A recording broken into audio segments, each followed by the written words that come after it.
Salut à tous et bienvenue sur ma chaîne. Aujourd'hui, nous allons apprendre à faire cette magnifique carte de shopping. Nous allons utiliser le HTML, le CSS et le JavaScript. Donc, les fonctionnalités de cette carte sont les suivantes. Déjà, nous avons les produits, la quantité, les prix unitaires, les prix totaux.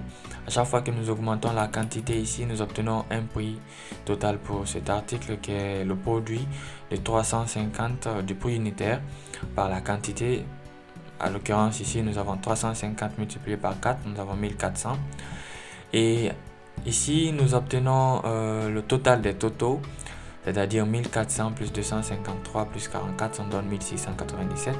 Ici nous obtenons le total, toutes catégories confondues, c'est-à-dire 4, 1, 1, c'est le total des quantités, toutes catégories confondues. 4, 1, 1, ça fait 6. Et ici nous avons le total à payer. Ce total inclut les frais de livraison. Par exemple, si nous changeons la méthode de livraison, nous obtenons un nouveau prix. Une autre fonctionnalité encore de cette carte, nous pouvons supprimer un article de cette carte en utilisant le bouton Remove. À chaque fois que nous appuyons ce bouton Remove, nous supprimons un article et nous obtenons le nombre total d'articles restants. Nous pouvons encore supprimer et nous obtenons ici 1. Déjà, les prix s'actualisent en fonction des produits qui se trouvent dans la carte. Là, nous avons 350 multiplié par 4, ça fait 1400. On peut revenir à 1. Et 350, 350. On augmente les frais de livraison. Nous avons 359,89, sensiblement égal à 360 $. J'en ai assez dit. On se retrouve juste après l'intro.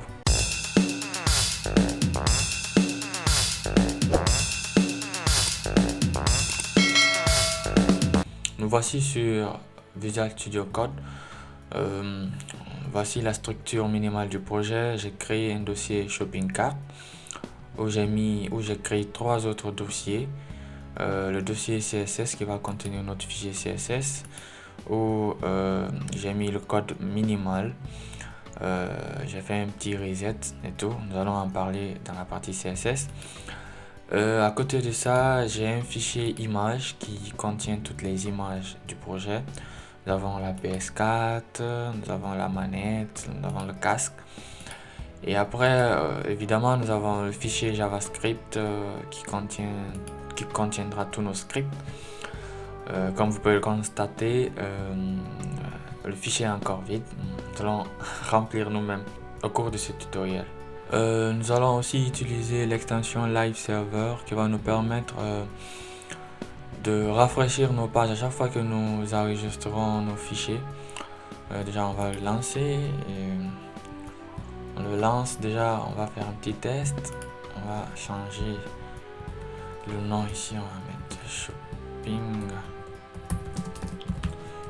Cart. Et à chaque fois que nous enregistrons, la page elle est déjà rafraîchie et je trouve que cela c'est un bon moyen de sauvegarder le temps.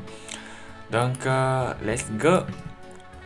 Donc avant de commencer, on va jeter un coup d'œil sur le résultat final. Nous remarquons ici qu'il y a d'abord une div container, il y a un container ici. Et dans ce container, il y a 2 parties. Déjà après les 2 parties, il y a des headers qui ont à peu près les mêmes styles.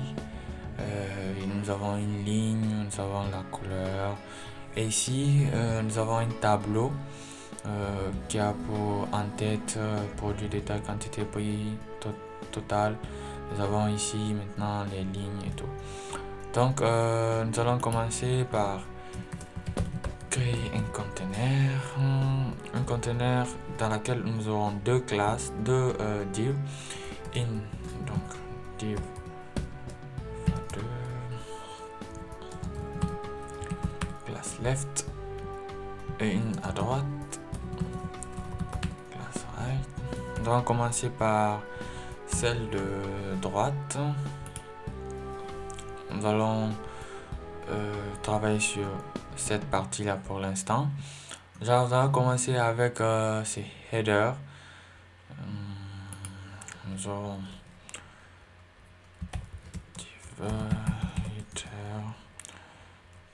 qui a un titre. On va donner Shopping Cart. Après, nous aurons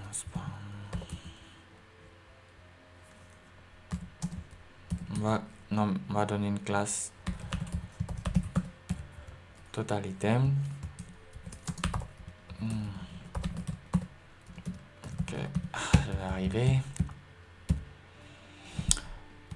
Et après nous avons la ligne. C'est quoi? Ligne. Ok.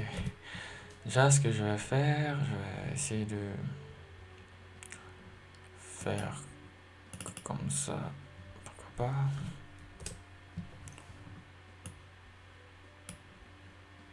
Ok. Bon, ça va. Je vais continuer comme ça, j'espère qu'on va le comprendre. Déjà, on va enregistrer ça et on va voir le résultat ici. Pour l'instant, avec le minimum de CSS que nous avons ici, le résultat est le suivant. Bon, ça ne ressemble à rien, visiblement. Nous allons continuer avec le HTML. Nous allons continuer en faisant... Déjà, on a fait le header. On va faire cette magnifique table. Donc, nous sommes là. On va créer un tableau. On va créer un tableau à qui on va donner une ID, pourquoi pas product table. Nous avons des head. Je vais pas vous apprendre. Nous avons 4 en tête. Nous avons product détail. Après, nous avons la quantité. Putain de merde. Putain.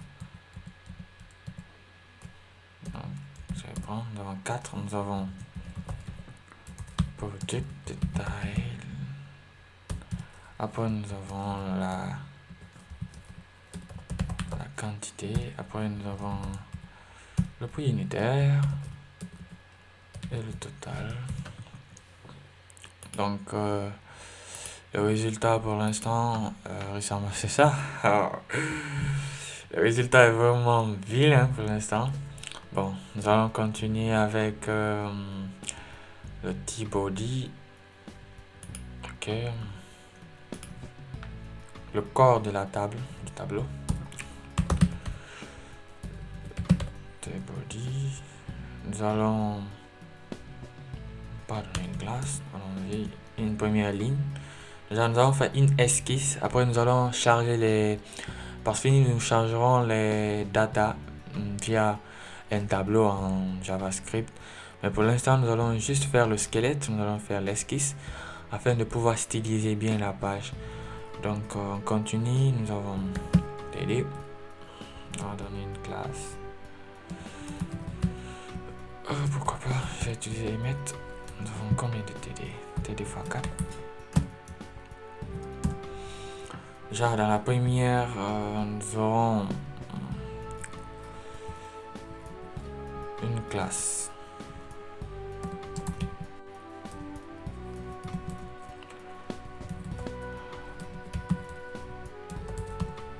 Product détail, nous aurons les détails ici. Dans cette partie derrière, nous aurons l'image. Je vais charger l'image de la PS4, pourquoi pas. Une alternative PS4. À côté de l'image, on va créer une div. Nous aurons... On va enregistrer ça et on va voir ce qu'il y a là d'abord. Voilà ce que nous avons pour l'instant et on doit arriver à ça. Donc ici déjà nous avons l'image et nous avons un bloc ici. Pour ce bloc là, on va pas donner de classe, on va mettre un h5 qui va prendre la classe. Pourquoi pas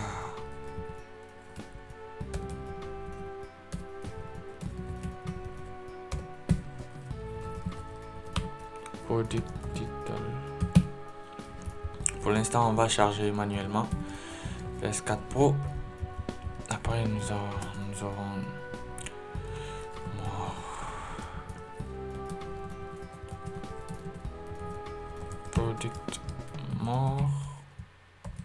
info, pourquoi pas. KMP.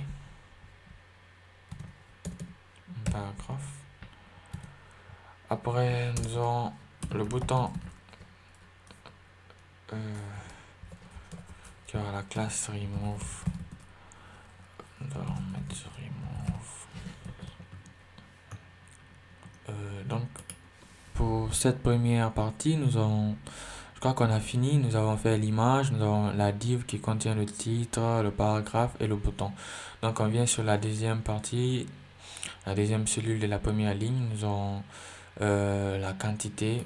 Donc, déjà pour la quantité, nous avons ici un input qui va prendre les signes plus et moins à gauche et à droite. Déjà, nous aurons un nombre ici. Et vous remarquerez que c'est impossible de sélectionner. Nous allons faire ça avec un petit script.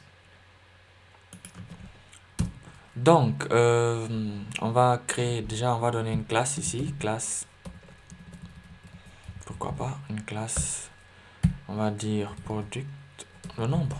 Donc, putain, mais qu'est-ce que j'ai? Product, nombre. Nous aurons une span qui va prendre le signe. Ok, minus. Pourquoi pas? Minus. Je crois que c'est ça. Minus. Yeah. On va dupliquer cela. On va changer juste ici. On va mettre plus. Et entre les deux spans, nous allons créer une input de type texte, pourquoi pas, qui va prendre la classe quantity. Par défaut, la valeur est égale à 1. Donc, on peut déjà regarder le résultat. Nous avons, c'est déjà pas mal. Nous avons l'image, nous avons les titres. Mais qu'est-ce qu'il y a là? Pourquoi j'ai répété?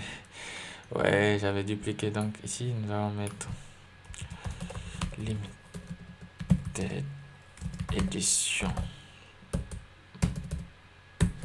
Ok. Donc, nous avons le titre, une petite description, le bouton remove. Nous avons la quantité. Pour l'instant, nous ne pouvons pas incrémenter ni rien. Nous sommes juste en train de faire le HTML. Après cela, nous allons nous occuper de la colonne des prix unitaires. Donc, on va donner ici aussi une classe. Pourquoi pas single price. Déjà ici, on n'a pas grand chose. On va juste mettre d'abord, avant que les données ne soient chargées dynamiquement, nous allons le faire comme ça. Single price. Je m'excuse pour mon accent anglais tordu. On va aussi mettre à 350 ici par défaut. Déjà, on va regarder le résultat. Nous avons cela et nous devons arriver à... Donc, nous allons continuer à s'occuper. Nous allons continuer par la partie droite qui a la classe Write. Donc, déjà, si vous remarquez, ici, nous avons à peu près les mêmes styles. Donc, pourquoi pas recopier cela. On va copier. Et on vient mettre ici. Déjà, on va changer ici. Order.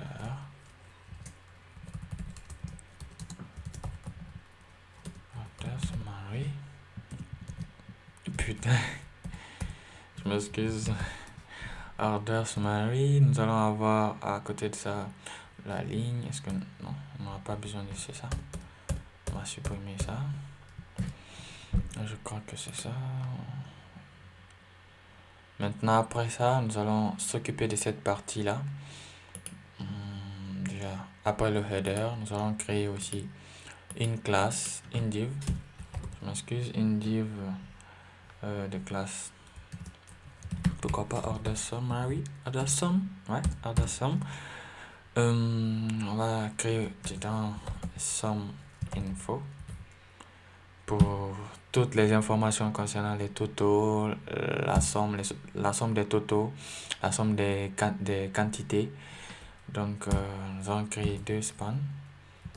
Donc, je préfère faire comme ça. Span span items total qui va prendre pour l'instant, on va écrire juste comme ça, items 3, et on va copier cela, on va dupliquer, on va mettre ici total amount. Pour l'instant, on va mettre, pourquoi pas, 350 $. Après, nous allons nous occuper de cette partie, la partie shipping. Donc, je vais créer pour cela une div de shipping info qui va prendre un titre shipping. Après cela, non, pourquoi? Nous avons ici un select. Donc nous allons venir implémenter cela. Select. Name shipping. Je vais reprendre le même nom. Shipping info. ID, la même chose. Shipping info. Nous aurons option. Première valeur, on va donner valeur 3.99. On va mettre standard. Delivery 3.99. Oh putain. On va dupliquer cela. On va mettre ici la deuxième valeur 9.99 ici. Et on va changer ici Express Delivery, ok. On va aussi s'occuper de la partie promo. Donc on va créer pour cela aussi une div. C'est à peu près le même processus. Promo info. Ok, promo info, nous allons mettre un H6. Promo code. Ok. Promo code et nous aurons un input ici de type texte qui va prendre placeholder. Enter code here. Après ça, nous aurons le bouton apply. Laisse voir. Ok, nous sommes en train de faire les choses petit à petit. Après cette partie, nous aurons aussi la partie finale, la partie qui contient le prix final. Donc nous avons ici notre div class, notre line. Donc on va mettre ça. Déjà, nous allons mettre ça, notre line. Après la line, on va créer une div final info qui va prendre deux spans. Le premier, juste comme ça, total cost. On va dupliquer. Celui-ci, on va donner un ID total cost. Et pour l'instant, on va rien mettre dedans parce qu'on va charger les informations via le JavaScript. Et pour finir, on va mettre un bouton checkout. Ok, je crois que la structure elle est déjà là. Nous avons, ok, en comparant, qu'est-ce qui manque? Ok, nous n'avons pas mis le lien. Donc le lien se trouve dans la partie droite, dans la partie gauche, dans la partie gauche, après le tableau. Donc nous allons venir ici, dans la partie gauche, après le tableau, dans la partie gauche. Dans la partie gauche. Après le tableau. Après table, on va créer un lien ici. On va donner une classe back, pourquoi pas. On va rien mettre. Et ici, on va mettre FA, arrow left, je crois. Ok. Après ça, on va venir mettre ici, quoi.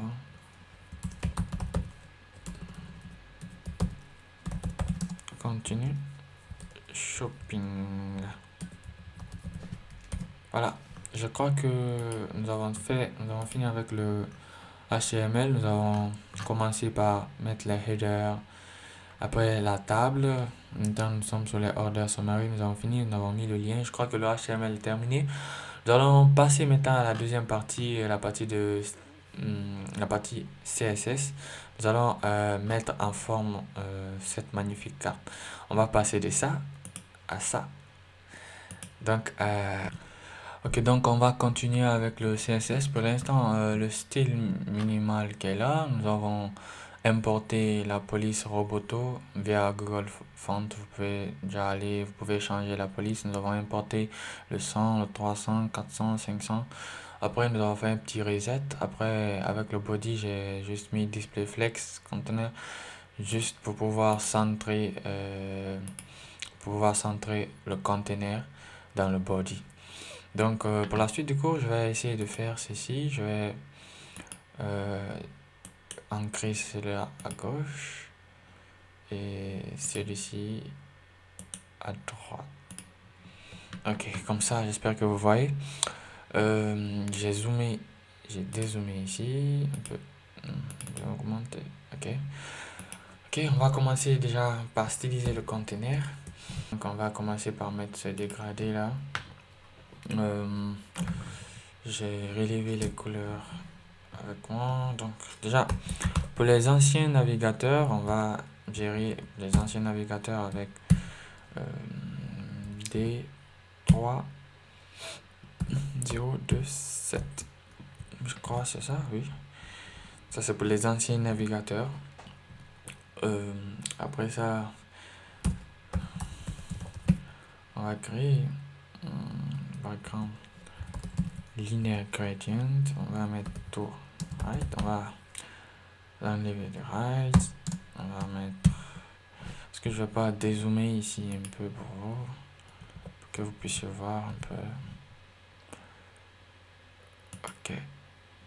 Je crois que c'est mieux comme ça. Nous avons E. Ok. EA 38 4D. Ok. Nous quittons de cette couleur à la couleur 2, 3. Ok. Déjà, vous pouvez remarquer qu'il y a un peu d'effet qui change et tout. Donc, après ça, nous allons nous occuper du container. Container. Dans le ciblé, nous allons donner une display grid.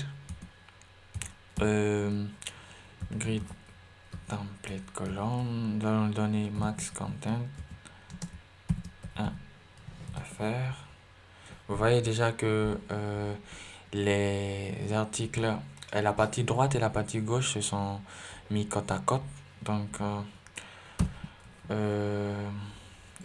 vous allez remarquer déjà que la partie gauche et la partie droite se sont positionnés les uns contre les autres. Donc nous allons continuer avec grid template rose. On va donner une autre, pourquoi pas. Et avant de passer, nous allons mettre un style sur les liens globalement. On a enlevé text decoration. Text decoration, non. Donc ça enlève le petit soulignement au lien. Je vais mettre en haut ici line. On va formater notre line. On va donner une mid width de 100% pour qu'il utilise toute la longueur, la largeur disponible. Background color, on va donner une couleur EA. Ok.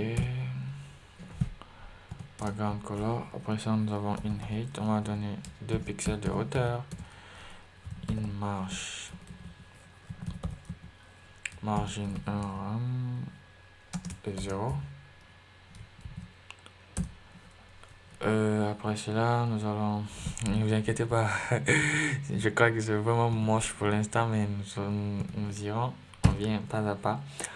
Une grid column. Une grid column de 1 moins 1.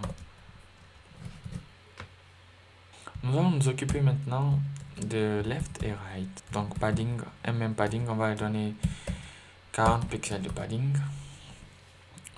40 pixels de padding. Laissez-moi, je vais dézoomer encore. 40 pixels de padding. Left, on va donner une background color de, pourquoi pas, FFF, blanc. Oh putain, FFF. Vous voyez déjà le résultat. Nous avons mis la couleur blanche et vous voyez déjà les paddings 40 pixels. La ligne, elle est déjà bien formatée. Donc nous allons continuer aussi. On va donner une couleur à l'élément droit. Une background color. Background color, peut faire exactement comme l'autre. Donc nous avons donné les couleurs et vous voyez déjà les paddings, l'effet. Après cela, nous allons aller sur le header, les headers. Donc ici, nous avons le header ici, le header ici. Nous allons donner ici aussi display grid. Display grid, grid template colonne. 1 à faire. On peut aussi utiliser le repeat. Bon, align items, on va donner center. Justify content, space between, pour que ça soit séparé. Après la classe header, nous allons nous occuper de span, du header span. Nous allons nous occuper de celui-ci. Donc on va donner text align end pour qu'il vienne ici. Ok, vous voyez, c'est aligné à la fin. Après cela, nous allons styliser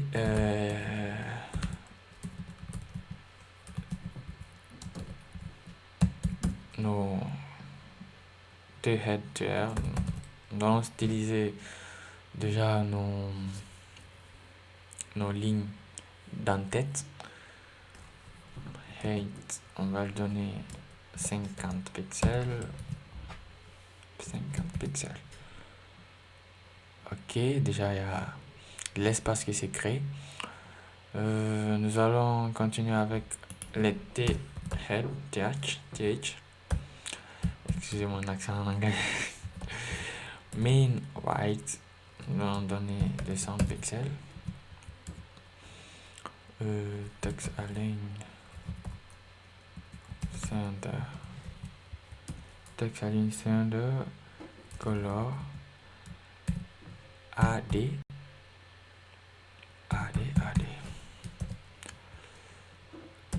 Qui fait ce beau gris. Après, nous allons passer avec text transform. Uppercase. Mettre en majuscule. Font size 9 frames. Déjà, si nous agrandissons, nous voyons déjà le résultat est en train de se dessiner. Nous allons continuer. Je vais ancrer à gauche pour qu'on puisse voir en même temps. Je monte un peu, ok. C'est bon comme ça. Après le TH, on va prendre le premier. Le pot de détail ne doit pas être center, il doit être à gauche. Donc on va cibler first child. Nous allons donner text align. Non, start. Text align start. Donc vous remarquez que le premier déjà. Donc vous savez quoi? Je vais réinitialiser et laisser comme ça. Je crois que c'est mieux comme ça. Nous allons nous occuper des product détails et de tout ce qu'il contient. Donc nous allons nous occuper de l'image, nous allons nous occuper de rendre les deux la flex. On va cibler product détail.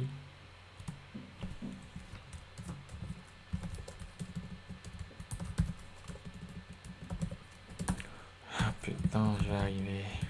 Product détail. Une largeur minimale de 250 pixels. Display flex. Et justify content.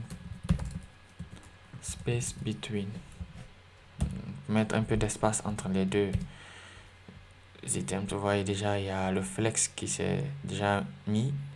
Nous avons l'image qui est à droite et à gauche et la div est à droite. Donc nous allons cibler la div là. On va lui donner une largeur pour que ça ne déborde pas. On va lui donner une largeur fixe pour que quel que soit le contenu, ça ne puisse déborder. Après, nous allons cibler le titre, product title,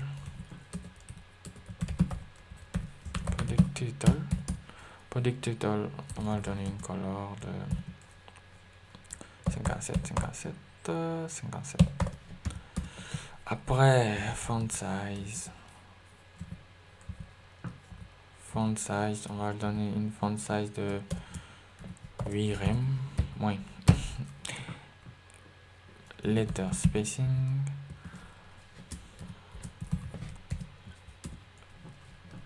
margin bottom, une marge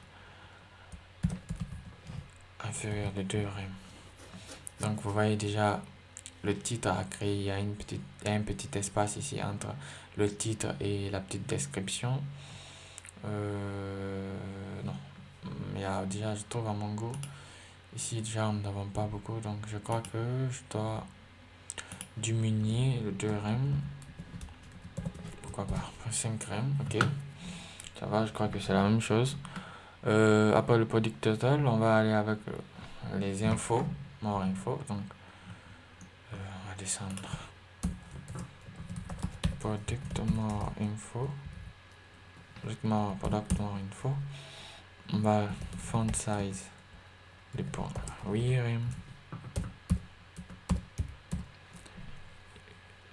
in leader spacing dépend 1 rem. Mais pas une margin. On va donner une margin bottom de 2 rem. Placer in, voilà, vous voyez déjà que ça commence à ressembler à cette partie. On va travailler déjà d'abord sur l'image. Product styles img.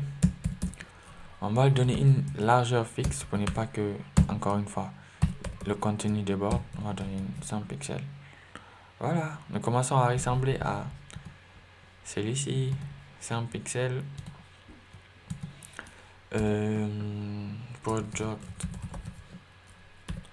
Product detail, le bouton remove.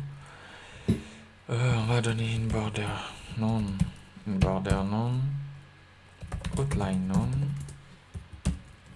background color transparent et une color de AD. Ok. Donc vous pouvez remarquer déjà que ça a les mêmes styles que notre produit final. Donc on va aussi s'occuper de la colonne quantité. On va formater l'input. Déjà, bien, comment on avait appelé ça déjà, je crois.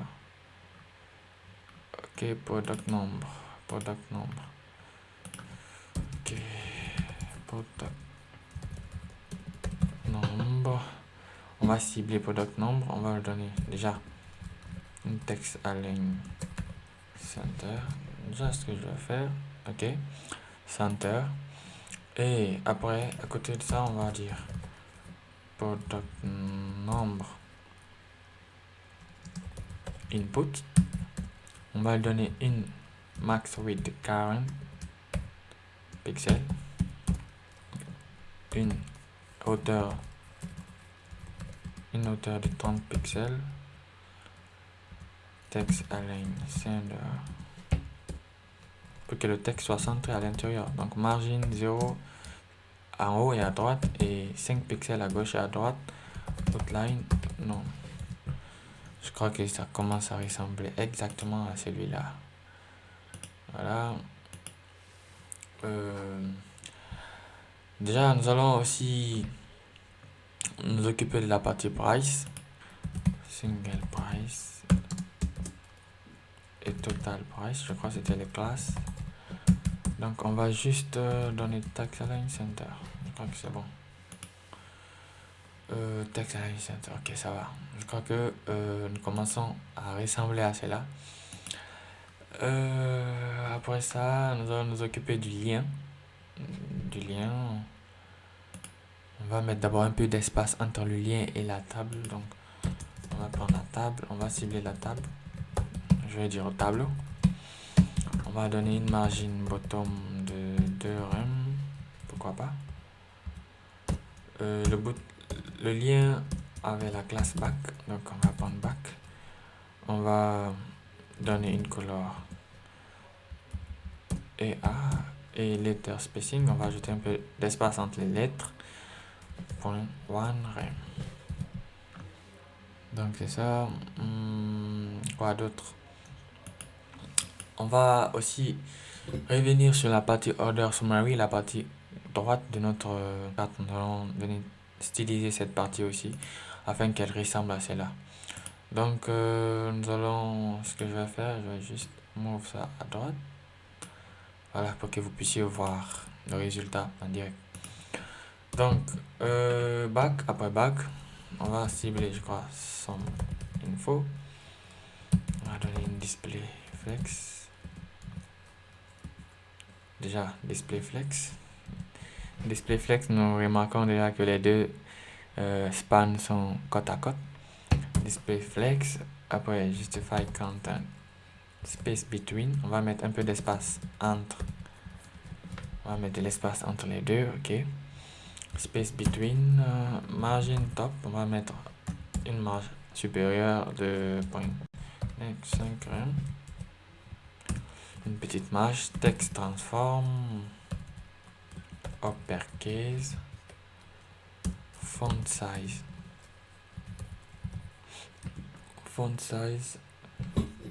0.9 rem, font weight, bold, et margin, on va donner une margin inférieure de 2.2 rem. Je crois, c'est petit, 2.2 rem. Déjà, vous voyez que la partie sum info qui contient les totaux commence à bien prendre la forme.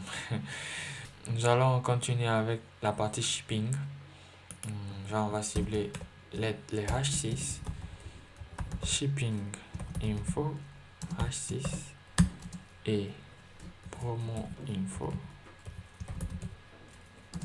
H6, on va lui donner la même chose, on va les formater de la même manière. Donc on va les regrouper, font size, 0.9 rem, font size 0.9 rem, margin bottom, une margin inférieure de 1 rem. Déjà ok, ça va, les deux sont stylisés. On va aussi s'occuper des selects et des inputs qui vont prendre quelques propriétés similaires, donc identiques. Donc on va prendre ship info select et ship promo, d'accord, promo info input. On va donner à peu près les mêmes styles. On va commencer par outline on, height, quel inherit, height 30 pixels, 30 pixels, in border none, je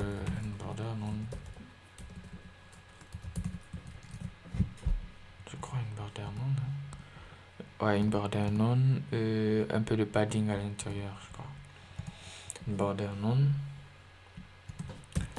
déjà une color de 57, padding 5 pixels,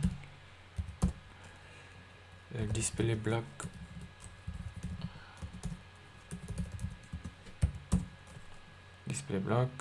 et une largeur de 90% du contenu du parent. Donc vous voyez déjà que on a déjà à peu près les mêmes styles. On va juste gérer maintenant les espaces. Pour cela, déjà nous allons prendre shipping info et ajouter une marge, je crois une marge bottom de 2 rem. Ça devrait régler le truc. Déjà ici nous avons géré l'espace. Nous allons faire nous allons prendre pour moi Promo info, le bouton apply, on va donner une margine, ok, une margine de 1, 5 en haut et à droite, en haut et en bas, et 0 à gauche et à droite, une outline non, une largeur de 30%. Là,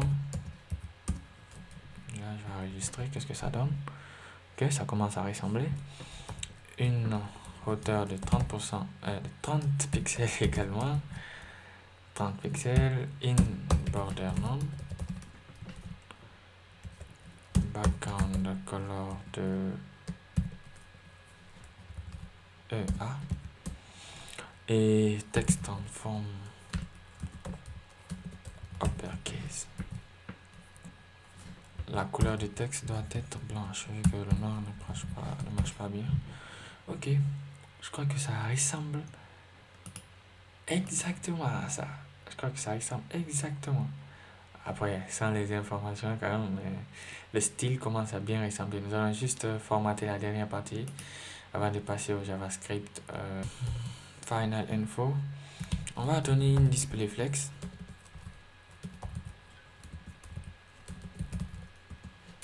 Une display flex. Une justify content. Justify content space between. Toujours. Pour mettre l'espace entre les deux éléments.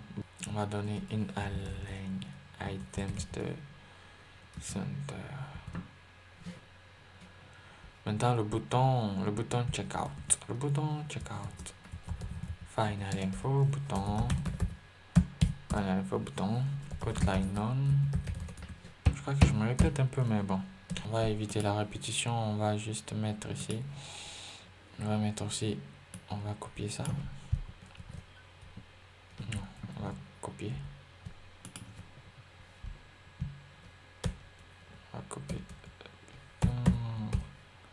On va juste mettre ça comme ça.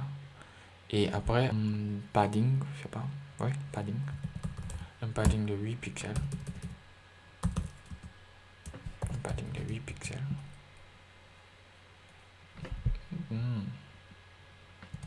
Je vais mettre ça. 8 auto. Voilà, ok, ça a son importance. Padding de 8 pixels. La couleur, elle est là déjà, elle est blanche. Ok, ça va. Déjà, je crois que le bouton il est là. Total cost il est là. Je crois qu'on a terminé avec le CSS. Maintenant, pour ajouter les futurs articles, nous allons gérer tout ça avec le JavaScript. Déjà, je crois que le produit, je crois que les deux cartes sont à peu près les mêmes. T-body, TD, on va donner une. C'est vrai, on va augmenter la hauteur des T-data, des tableaux data. Donc, on va cibler déjà tous les boutons. Parce que plus, il n'est pas un bouton, donc c'est un span, je crois, ici. Est-ce que j'ai déjà la classe plus? C'est dans quantité, c'est dans ici. Product nom. Je n'ai même pas de classe. Ok. List, on va mettre la classe plus. Non, minus. Ça serait quoi? Je vais augmenter ça. Ok, ça va. La classe minus et la classe plus. Ok. Je vais les cibler ici. Minus. Je vais donner. Je vais augmenter. Je vais zoomer d'abord. Ok, c'est bon. Je vais les donner curseur pointer et T-body. C'est ce qui reste. T-body. TD. On va donner une height de 120 pixels. On va encore venir checker. Je crois que c'est la même hauteur. Maintenant ici j'ai remarqué une différence entre les affichages 93 item ici qui est en bold, et ici on n'a pas en bold. Pourquoi? Ctrl F. Ok, on va juste ajouter ici font weight bold. Et tadam. Tadam. Ok, nous allons passer maintenant à la dynamisation de cette carte en utilisant le JavaScript. Donc pour cela, nous allons venir ici, on va fermer ça. On va ouvrir le fichier JavaScript. Maintenant, nous allons commencer avec le JavaScript. Pardon. Nous allons commencer d'abord par créer les datas. Normalement, en temps normal, nous devons aller les prendre dans la base des données ou je sais pas, dans les données quelque part. Mais nous, pour cet exercice, pour ce tutoriel, nous allons juste créer une petite table. On va créer nos propres données. Donc, constante table data. On va créer un tableau d'objets. On va créer un tableau d'objets. Ok. Donc, le premier, on va donner la propriété PS4 Pro. C'est le premier produit. PS4 Pro. La propriété image. On donne une propriété image. Non, pas image comme ça. Image. Ok, comme ça. IMG PS4, je crois. On va juste ouvrir ici. Ok.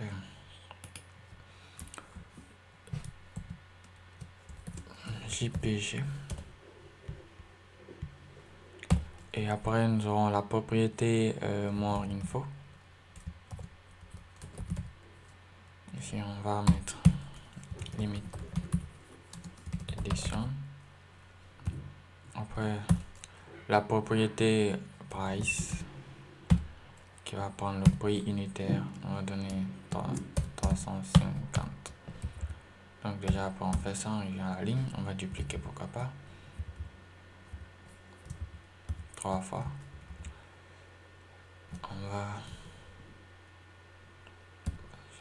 On vient ici. On va changer le nom. Ici, c'est casque. Ok, je vais juste utiliser l'autre. Casque décode stéréo. L'image, c'est casque JPEG. Un casque JPEG. More info. Bon, rien. On va laisser la chaîne vide. Et le prix, on va le donner le prix de $253. 250, pourquoi pas 253. Ok, on va aller avec le dernier produit, la manette. La manette sans fil.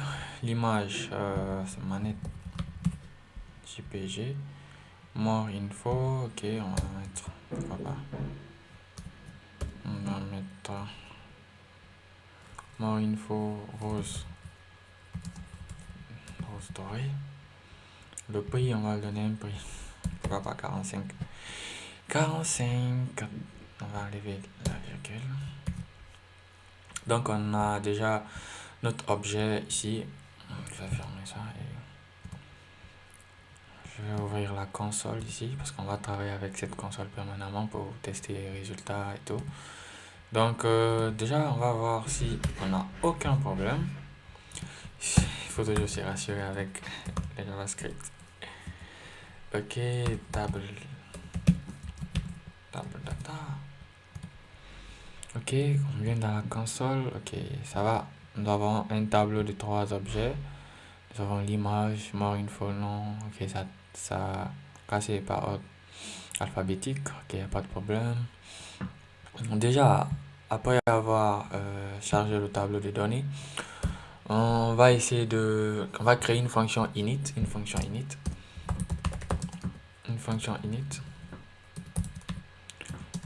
qui sera là pour initialiser ce que, à l'arrivée sur la page, cette fonction va se lancer. Donc, je vais mettre ça, ne prend aucun argument. Donc, déjà, je vais cibler le t-body ici. Parce que tous les éléments, tous ces éléments-là seront inclus, seront affichés dans tbody. Donc je vais cibler tbody. Constante tbody. Voilà document.query selector. Je peux faire avec query selector tbody. Ok, on a ciblé tbody. Donc quand la fonction va se lancer, au début on va d'abord supprimer tout, c'est qu'on va mettre int. Donc on peut voir si je fais ça, par exemple une fonction, non, allez, c'est ça. Je préfère appeler ici, je ne vais pas mettre de problème avec ces fonctions anonymes. Init, ok, j'appelle la fonction init et vous voyez avec moi que vraiment il n'y a aucun produit parce que nous avons déjà mis ici in string vid.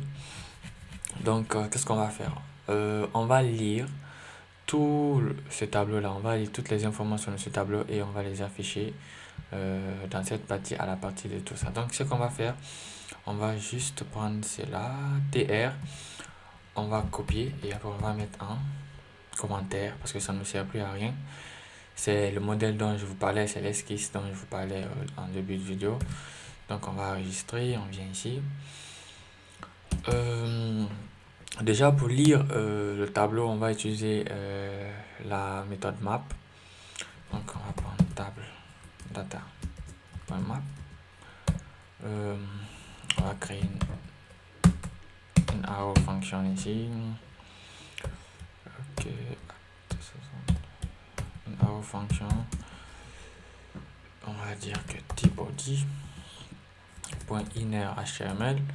Donc à chaque fois, on va augmenter de la valeur là. On va utiliser le template string et on va copier tout ce qu'on a collé ici. Donc déjà, maintenant on va essayer de remplacer les choses pour que toutes les informations puissent s'afficher. Parce que là, si on lance, on va voir que c'est le même produit qui s'affiche à chaque fois parce que c'est les mêmes informations qui sont là, il n'y a pas de dynamisme. Donc on va commencer par... Déjà, on va ajouter quelque chose d'important pour moi, quelque chose de malin. On va ajouter un ID qui sera égal à quoi? Au retour de KI. Ok. Maintenant, l'image, on va prendre dans data ici. Donc on va prendre data. Non, on doit ouvrir et fermer. Data de quoi? Data de image. Data de image. Et ici, on va copier ça. Non, ici, on aura data de... Non, ici même, on aura data de... Non, je crois. Oui, ça va. Ici, on aura data de nom. Également, data de nom. Et tout en bas ici, on aura...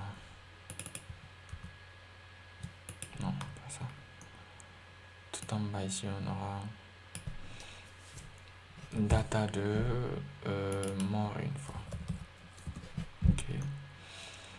En bas ici, on aura le prix ici. Dollar, on met le dollar, après on met data de price. On peut faire la même chose ici. Donc à l'initial, nous avons ici les mêmes, nous avons une seule quantité. Donc les prix unitaires sont égaux au prix totaux. Donc on va mettre ici data price. Ça c'est à l'initialisation. Cette fonction ne sera appelée qu'une seule fois à l'initialisation. Donc on peut aller déjà checker. On check ici. Vous constatez avec moi que oui, les produits ont déjà été bien affichés. Et déjà ça ressemble vraiment à notre modèle de référence. Déjà, qu'est-ce qui ne va pas? Bon, je crois que la police ici est un peu grande. Mais bon, de toute façon, c'est la même chose. C'est pas notre problème. On va continuer avec le JavaScript. Après, on va revenir sur ça. Donc, après, déjà, à chaque fois qu'on va rafraîchir, la fonction init va se lancer. Et quand la fonction init se lance, elle va chercher toutes les informations du tableau et les afficher. Donc, on a fini avec l'affichage initial.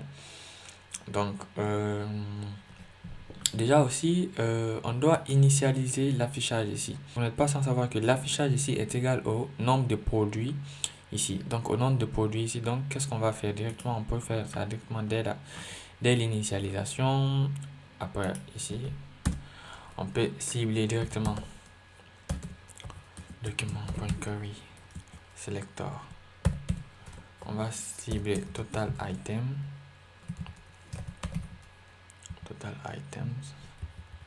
On va donner inner text.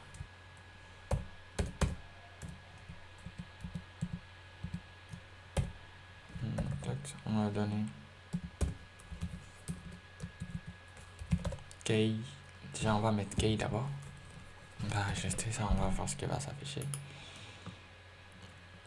Et 2. Ok, on a oublié l'item. Donc 2.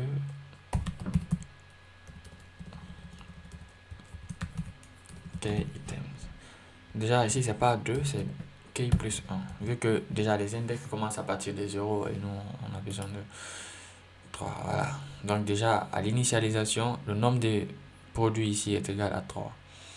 Donc déjà, nous avons géré l'initialisation des produits. Nous avons géré aussi l'affichage ici du total. Maintenant, après cela, nous allons s'occuper de la quantité. Ici, déjà, on va cibler. Je vais venir ici. Je vais cibler d'abord constant plus égal à document.query selector. Qu'est-ce qu'il fait là? Query selector all. Query selector all plus. On va dupliquer ça une fois. On va mettre ici minus. Déjà on a ciblé et on va ajouter pour chaque élément on va ajouter un événement clic. Donc l'objectif ici c'est de faire quoi? L'objectif ici c'est comme ici. À chaque fois qu'on clique, il va incrémenter.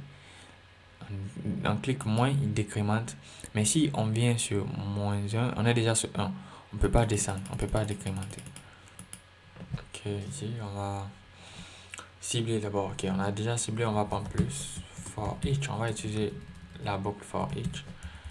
Je vais utiliser ça, plus élément. Chaque élément. Donc on va dire élément.add event listener. On va mettre clic.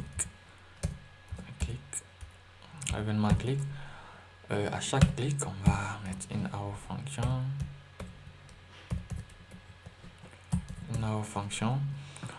Qui va appeler, on va déjà créer une fonction qui va s'appeler change quantity, qui devra prendre à la base, ça doit prendre d'abord le signe, ça doit prendre l'élément à incrémenter, ça doit prendre aussi la ligne. Donc pour récupérer la ligne, on va d'abord, je sais pas comment on va faire ça, on va mettre ça d'abord en commentaire. On va consologuer l'événement. Donc à chaque fois qu'on clique sur le E, on va consolider l'événement. On va voir ce qui se passe. On va inspecter ça.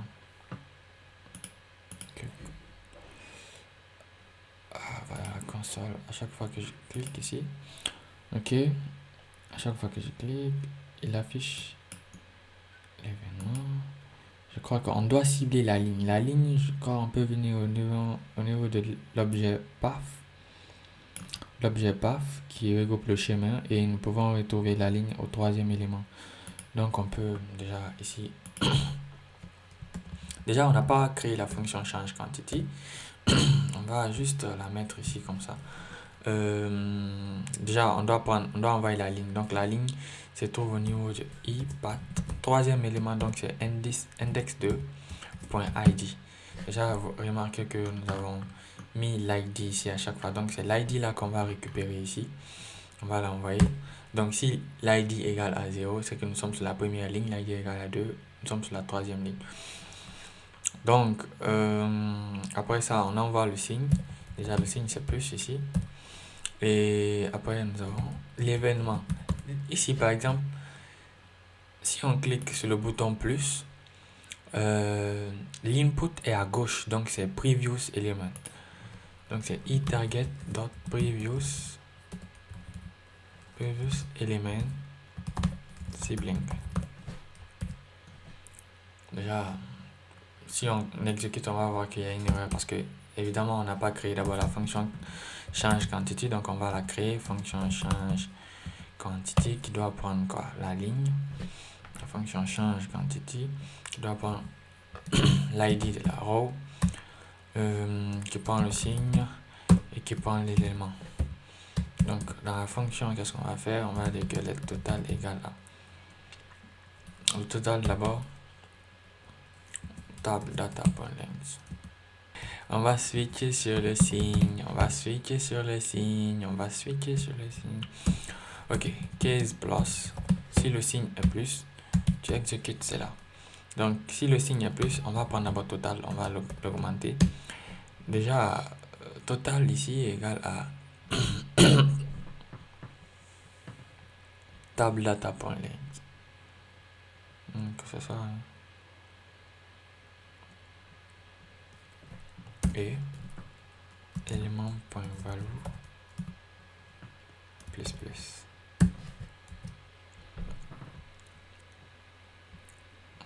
Je crois que pour l'instant, on n'a pas besoin de ça. Je sais pas c'est quoi. On va mettre ça en commentaire pour l'instant. Élément value plus plus, après on va breaker. On va break, on va exécuter cela. Donc à chaque fois qu'on clique, voilà, ça s'incrémente. Ça s'incrémente, ça s'incrémente, ça s'incrémente. Ici on doit gérer le fait que on doit arrêter, empêcher la sélection parce que ça serait fatigant à chaque fois qu'on clique que la sélection se fasse. Donc on va venir ici dans notre init. Au niveau de quantity, on va juste faire du simple JavaScript. Au niveau de quantité, sur le product nombre ici, on va créer on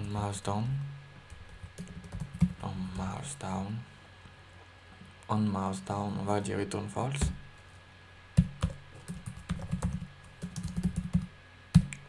Et aussi on select start. On select start. Ici aussi il va retourner false. Déjà on va sauvegarder et vous pouvez remarquer que c'est impossible de sélectionner maintenant la partie. Tous les autres sont sélectionnables mais la partie n'est pas sélectionnable. Donc on peut incrémenter comme l'on veut. Après ça, nous allons revenir à notre fonction change quantity. Donc on va revenir case minus. Si c'est moins, on va juste prendre, on va d'abord vérifier que l'élément est différent de 1. Donc on va dire si l'élément pour la valeur est différent de 1. Donc on va donner élément value, on va décrémenter. Et après avoir décrémenté, on va sortir de ça et on va break.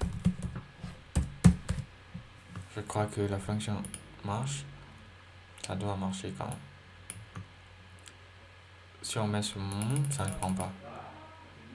Comme nous commente, oh, il y a un problème. Il y a un problème, on raconte un problème. Vu que nous n'avons pas géré encore, évidemment, nous n'avons pas géré encore ça, le clic. Donc, minus, clic, iPath 2. Maintenant, ici, c'est plus eTarget.previous, mais next element. Parce que le bouton moins est avant l'input. Donc, nous avons ici next element. Donc, on va arrêter le console.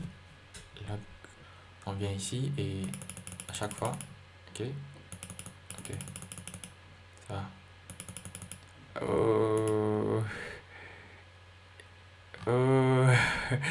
On a appelé change quantité, on n'a pas envoyé. Mais c'est bien. C'est toujours comme ça avec le JavaScript, on s'attend jamais. Donc, on continue. Ok, ça va. Je crois que l'incrémentation est là. On peut incrémenter, décrémenter comme on veut. Maintenant, qu'est-ce qu'on va gérer? On va gérer le fait que quand tu incrémentes ici, toutes ces informations changent. Donc déjà pour ça, je vais pas faire comme ici.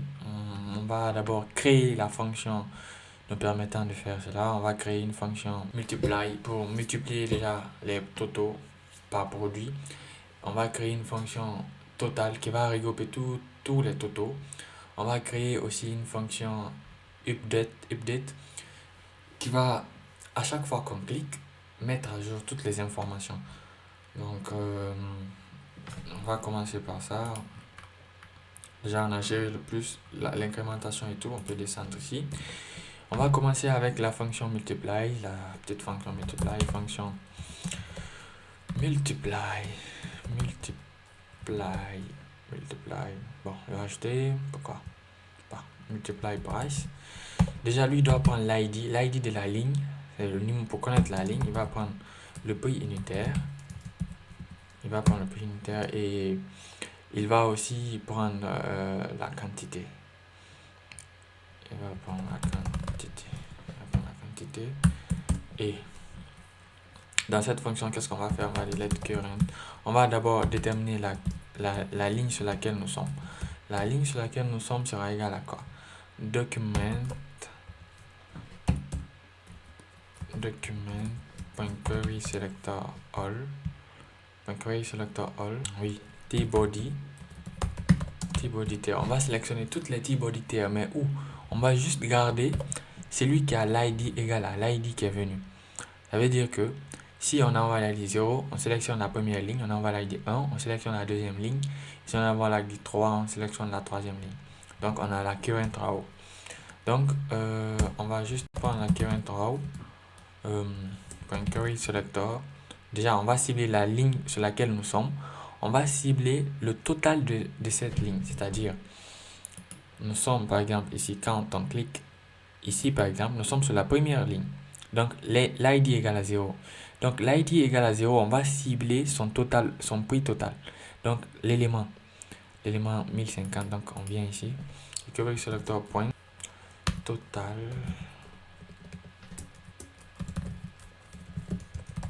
Total price. Donc, son inner text. Ce serait égal à quoi? Donc, on va prendre les templates string, on va mettre $, on met $, on ouvre. Ok, ça serait égal à le retour de. On va multiplier single price multiplié par la quantité. Single price multiplié par la quantité. Je crois qu'on a fini avec la fonction multiply. Cette fonction va juste prendre l'ID, le numéro, la quantité et le prix directement et elle va multiplier. Après ça, nous allons créer la fonction all total qui va prendre les totaux des quantités et les totaux des prix unitaires. Donc les totaux des quantités, normalement ici c'est 5, ça, et les totaux des prix unitaires. Donc pour remplir ici et ici. Donc la fonction all total, on va créer ça. Une fonction all total, qui va prendre. Bon, cette fonction n'a pas besoin de grande chose. On va laisser d'abord comme ça. On va voir. C'est quoi ça? La fonction all total va prendre d'abord constante. On va connaître d'abord le nombre d'input quantity. Quantity input égale à document.query selector. Query selector all. Tous ceux qui ont la classe quantity. Vous vous rappelez que dans l'index HTML, nous avons mis sur les produits nombres, nous avons mis la classe quantity ici. Donc, il va sélectionner tous les produits qui ont la classe quantity. Donc, let total des quantités égale d'abord à 0. Donc, on va faire une boucle. Quoi? Bon, on va utiliser for each. On va dire for each quantity. For each quantity input, l'élément. On va prendre total quantity plus égal à number de élément.value. On va consolider, on va voir, consolider L. On vient ici, on va consolider L. Ah, on n'a pas appelé la fonction. Ok, on va appeler la fonction all total dans la console. All total. On n'a pas besoin d'argument. Donc, quand on console log la fonction all total, on va avoir, première fois, ça va prendre ça, ça et ça. Donc, l'élément point la valeur. Donc, quand on dit élément point la valeur, on va avoir la valeur de l'input. Donc, on va dire ici élément point valeur qu'on va transformer en nombre pour qu'il s'additionne à 0 ici. Donc, c'est ça. On va aussi déterminer le total des prix unitaires. Pour cela, rien de plus compliqué. On va aussi créer tab price égale à document.query selector all.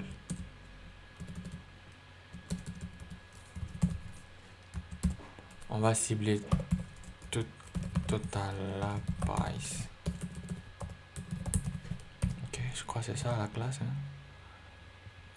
Total price, je crois que c'est ça. Ok, c'est ça. Total price. On va cibler tout ça dans un tableau. Comme l'autre, on va dire que total des prix égale à 0. Et on va faire for each. Donc, vous savez quoi? Je vais copier ça. Je vais copier ça et je vais juste remplacer ici par tab prices. On a L ici, on va plus consolider ça. On va du total QTT, on va prendre total prices. Total prices égale à plus égal à L.value, c'est ça. Donc, mais ici le problème c'est que ici déjà on a dollar ici. Donc si on, par exemple, on va consolider, on peut pas avoir directement la valeur parce que ici ce n'est pas un input, on peut pas avoir la valeur, c'est juste un TD. On peut pas avoir la valeur comme on le fait avec les inputs. Donc pour cela, déjà on va consolider d'abord. Bon, je vais laisser ça. On va consolider l'élément.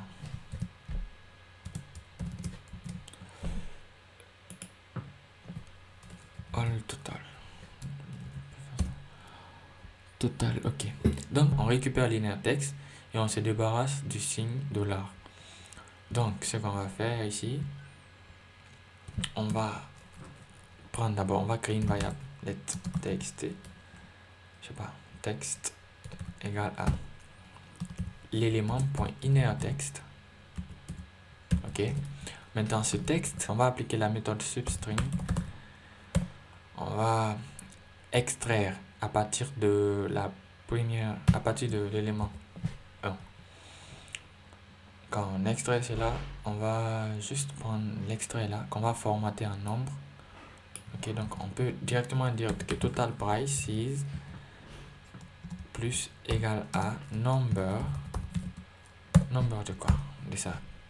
Donc quand il va extraire, c'est qu'il va enlever le dollar qui est à la première valeur.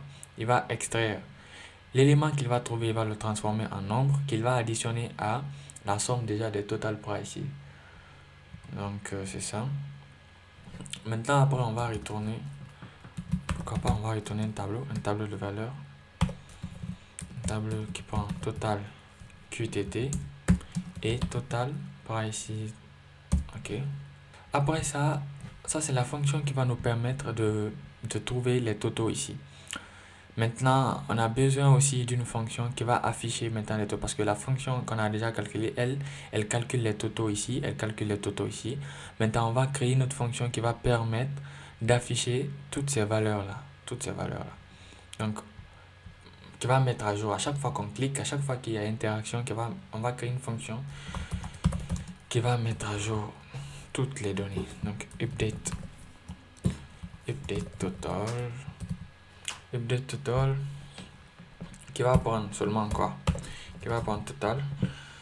Je crois qu'il va prendre un tableau parce qu'elle va prendre les deux quantités total QTT total prices.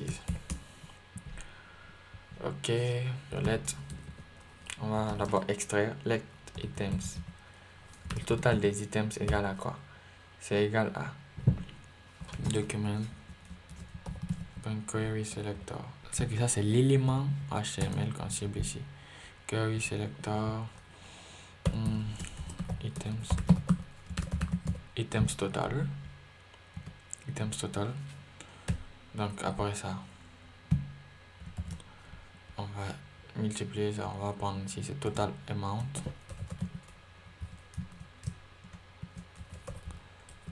Total amount. On va mettre ici total amount.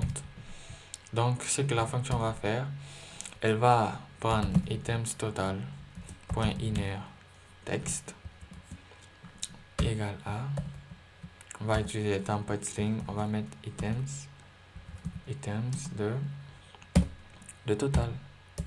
Items de quel total? Mais total c'est un tableau qui doit venir, donc on va prendre total parce que cette fonction sera appelée avec l'autre fonction, donc parce qu'elle va prendre les totaux.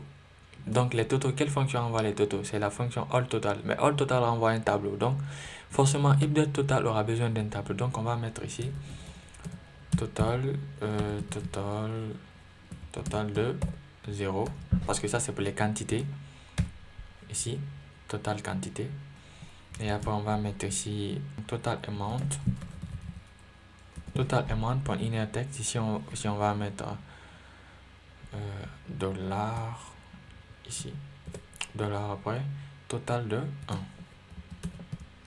Donc on a aussi la fonction qui va permettre de update toutes les données. Donc je crois qu'on va essayer d'appeler ces fonctions là. Maintenant comment on va faire? Parce que ici il faudrait une suite logique dans le programme. À chaque fois qu'on appelle, on va venir ici, à chaque fois qu'on clique ici, il y a la multiplication qui se fait. Donc à chaque fois qu'on clique le plus ou le moins, vous voyez, on doit appeler la fonction multiply. Donc multiply price qui va prendre quoi? How id qui est venu là-bas, table data how id.price. Voilà, on doit, voilà l'importance de ça. Je savais qu'il y avait une importance. On doit essayer de prendre l'élément, on doit prendre les prix unitaires à partir de ce tableau là. Donc pour cibler le tableau là, on a besoin d'abord de l'ID. Donc l'ID qui sera cliqué, on va aller sur le tableau de l'ID. On va table data how ID. Ça veut dire que si on a cliqué sur 0, il va aller sur le premier élément. Il vient sur le premier élément. Maintenant, sur le premier élément, on a besoin du prix. Donc, price. Déjà, vous n'êtes sans oublier que la fonction multiply price prend l'ID, single price, c'est ça qu'on a déterminé comme ça, et la quantité. Maintenant, la quantité serait égale à quoi? La quantité serait égale à l'élément point la valeur. Parce qu'on appelle la fonction change quantity à partir d'ici. Donc, l'élément, c'est l'input. L'input, par exemple, ici, c'est l'input. À chaque fois qu'on clique ici, l'élément ici qui est envoyé, c'est l'input là. Donc, l'input là, la valeur de l'input là, c'est ça qu'on va envoyer à la fonction multiply comme quantité. Donc, à chaque fois, quand on clique, on va envoyer la valeur et à chaque fois, ça va multiplier. Donc, on va prendre ça, on va copier et on va venir mettre ça ici. Pourquoi pas, on va essayer. On va venir essayer ça ici. Donc, à chaque fois qu'on clique, vous voyez, à chaque fois qu'on clique, il y a la multiplication qui se fait. Donc, à chaque fois qu'on diminue aussi, la multiplication est partout. Voilà, la magie commence à s'opérer. Après ça, on va, après la fonction multiply, donc ici aussi, à chaque fois qu'on multiplie ici, il y a update qui se passe ici. Donc à chaque fois qu'on appelle, qu'on clique ici la change, on a déjà géré. Et ici aussi change en fonction des quantités qui sont là et en fonction des totaux qui sont là. Donc, on va appeler quelle fonction? On va appeler la fonction update. On va appeler cette fonction dans le plus. Ça veut dire à chaque fois que tu cliques, tu appelles la fonction change quantity. Et quand tu appelles la fonction change quantity, quand tu finis de travailler là-bas, tu finis de faire ce que tu as à faire, tu finis de faire ta tâche, tu appelles la fonction update total. Mais la fonction update total doit prendre un tableau des totaux. Ces totaux-là est le retour de cette fonction all total. Donc, on peut aisément écrire ici all total. Donc, la fonction update total prend en argument une fonction qui retourne un tableau. Donc, on va prendre ça aussi ici. CTRL-C. CTRL-V. On vient ici et à chaque fois qu'on clique, vous allez remarquer que... non, ils sont là. À chaque fois qu'on clique, vous remarquerez que les valeurs s'incrémentent. Et vas-y, nous avons 11, 12, 13. On a 13 ici. Et si vous prenez 3850, 250 à 45, ça donne ça. Donc, à la base, déjà, nous avons géré les 3 items ici. Nous avons géré l'affichage ici. Maintenant, on va essayer de gérer l'affichage du prix total. Maintenant, le prix total doit inclure les frais de livraison. Donc, on va aller là-bas. Donc, pour commencer, déjà, remarquez quelque chose avec moi. C'est qu'à chaque fois qu'on... Normalement, il ne doit plus avoir 350 ici. Il doit avoir que 3. Le résultat est déjà... Donc, on va appeler déjà la fonction update total. On va l'appeler déjà. On va l'appeler à l'initial. On va l'appeler. Donc, à chaque fois, déjà, maintenant, il y a la mise à jour qui est faite. Bon, ici, on va créer déjà une fonction getShippingInfo. On va la mettre en haut ici, une fonction qui va permettre d'avoir d'abord la valeur dans le shipping là-bas. Select là-bas. Donc, ship.info. Pas ship directement, mais bon, on comprend. GetShipInfo qui va retourner justement le nombre qui est dans document.querySelector. querySelector quoi. Il va prendre, j'avais mis l'ID shipping.info. Donc il va retourner la valeur du select là. Donc quand il retourne ça, on aura besoin de cette valeur. Donc déjà on va document query selector, le shipping info, on va l'ajouter un event listener. On va ajouter un event listener. C'est qu'à chaque fois qu'on doit changer, donc document add, on va l'ajouter un event listener parce qu'à chaque fois qu'on change, il faudrait qu'on mette à jour les informations. Donc add event listener, la fonction change qui va prendre comme ça.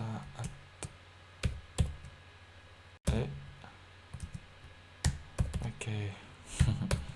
J'arrivais. Donc, qui va appeler la fonction update total all total. Donc, on vient dans la fonction. Il suffit juste d'ajouter une ligne. On va juste copier ça et venir ici. On va juste aligner. On va juste mettre une ligne.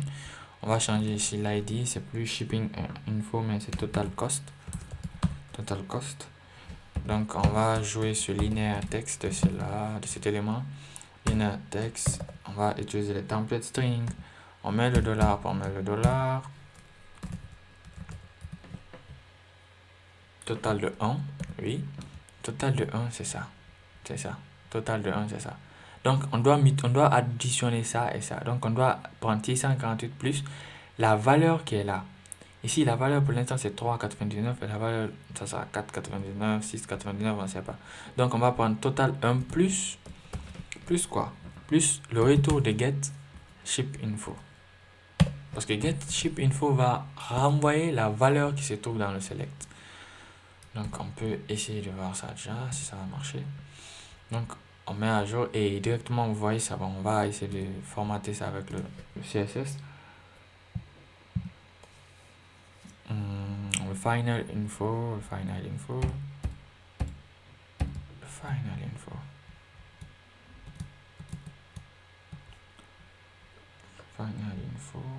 Bouton. Vous savez quoi? Je vais juste mettre ici grid. Et grid template colonne. On va le donner max content, min content. Excusez-moi. Ok, je crois que le reste c'est bon. Tadam! Donc, en vrai, il n'y a plus rien à faire, on va juste tester. Ok, à chaque fois qu'on fait, donc à chaque fois qu'on change ici aussi, la valeur change. À chaque fois, ça change.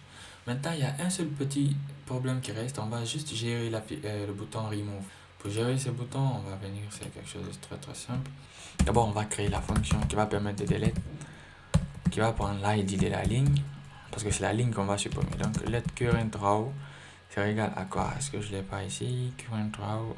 Je vais cliquer, je vais prendre ça.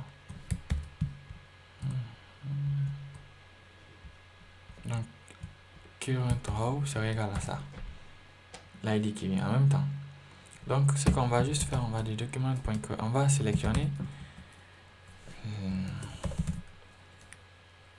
query selector all,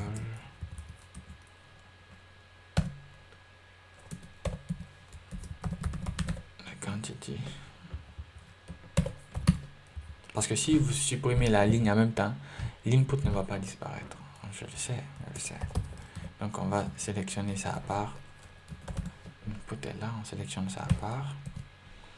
Ok, après on sélectionne aussi, on va current row d'abord, on va remove, c'est-à-dire on va enlever la ligne là.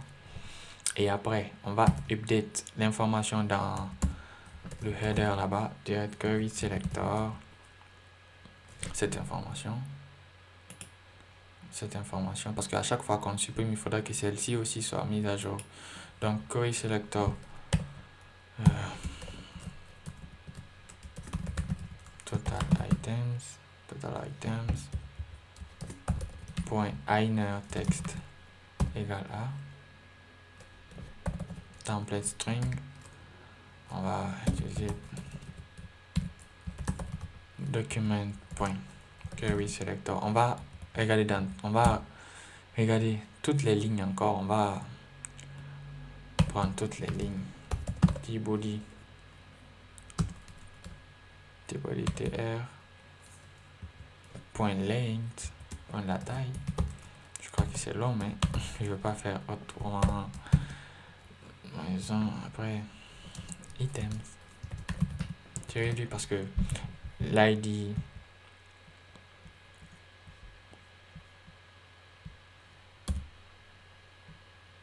donc après à la fin de ça, on va update total, parce que donc ici je vais expliquer en gros ce que cette fonction fait. Elle prend un ID, elle sélectionne la ligne, après la ligne elle sélectionne l'input parce que les inputs sont difficiles à supprimer. Bon, je crois que ça, je peux même me débarrasser de ça. Ok, current row, on remove ça, après on met à jour l'information dans le header, après on update les totals. Donc c'est comme ça, ici on va voir ce que ça va donner. Rien. On n'a pas appelé la fonction une fois encore. Donc ce qu'on va faire, on va appeler. On va cibler le bouton, btn, les boutons remove, c'est égal à document.query selector all, remove. Donc on va dire btn remove.forEach, on va utiliser forEach ici. Donc je vais juste copier ça, je vais pas me fatiguer encore. Coller ici et je prends btn remove for each element. Maintenant on va appeler l'élément .add event listener quand tu cliques, donc avec une fonction aussi comme ça. Pourquoi c'est bordel? Ok, fonction, on va i point. Déjà on doit envoyer l'ID, mais comment connaître l'ID? Quand on clique ici, on va faire un console log.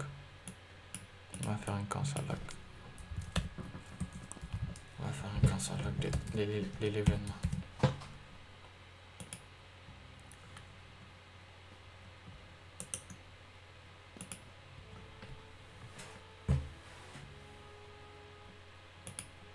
Donc quand je clique ici par exemple, on a l'événement dans l'objet path, ici. Ok, on remarque qu'il y a 12 éléments, donc c'est le 1, 2, 3, quatrième élément, donc ID 3. ID 3, on peut dire donc c'est i.path, path de 3, point ID de ça. Ça veut dire qu'il va cibler la ligne 3 et il va envoyer l'ID de la ligne 3. Donc, l'ID de la ligne 3, c'est 2. Donc, il va envoyer ça à la fonction ID qui va sélectionner donc la ligne 2 là. Il va remove et tout. On va essayer, on va voir si ça marche. Je vais cliquer sur ça. Déjà, oui, j'ai consoligué. J'ai consoligué, j'ai pas appelé. Il faudrait que j'appelle la fonction del. Ah, ok. On fait ça. 1, 2, 3. Ah, ça marche. Ça marche. Et déjà, vous voyez que les totaux se sont mis à jour. Et déjà, ici, on a un problème. Comment ça, c'est là-bas? Comment ça? Ok, j'ai remove avant d'afficher, putain. C'est ça le problème. Ça, c'est pas ton utilité. J'ai remove avant d'exprimer. Donc, voilà, ça marche 2. Et le reste, ça fonctionne bien. Et je peux enlever. Ça fait 0, 0, 0, 0, 0. Alors, ainsi prend fin ce tutoriel. J'ai été ravi de partager ce moment avec vous. J'espère que vous avez aimé. Si vous avez aimé, n'oubliez pas de vous abonner, de liker. Et si vous avez des commentaires, des questions, vous pouvez les mentionner dans la section dédiée aux commentaires. Je serai là pour les répondre. Merci d'avoir suivi ce tutoriel. À plus tard pour des prochaines vidéos. Merci et n'oubliez pas surtout, abonnez-vous.